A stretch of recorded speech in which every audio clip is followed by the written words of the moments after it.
cheesy, creamy prosciutto penne. I can't pronounce the last word, but you guys know what I mean. And as you can tell, I'm feeling a lot better. My lungs are still itchy, if that makes any sense, but I am doing better. I'm still tired. I guess that's normal as well, because I guess COVID takes a while it takes a while for you to get back to normal again, so. All right, let's see what we got. This time I'm gonna do everything in fast.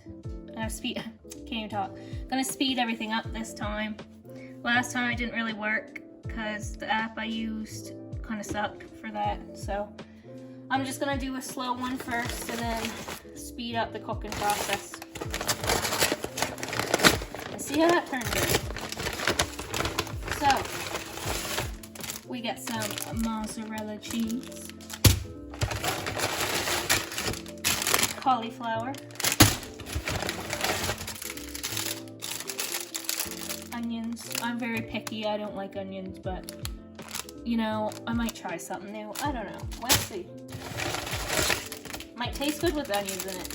Who knows? I got some chives. What is this? Oh, okay, we got some cream in a bag. How Canadian. Some peas. I don't think I'm gonna put peas in it. I don't know, it just doesn't seem that appetizing. Plus, like, I'm picky, so. Like I said, I got the taste buds of a 5-year-old. Noodles. And garlic puree. Alright, my little garbage bag. I don't know, lighting. It's rainy out, so last time I used natural light, this time I'm gonna have to use this light, which ain't that great.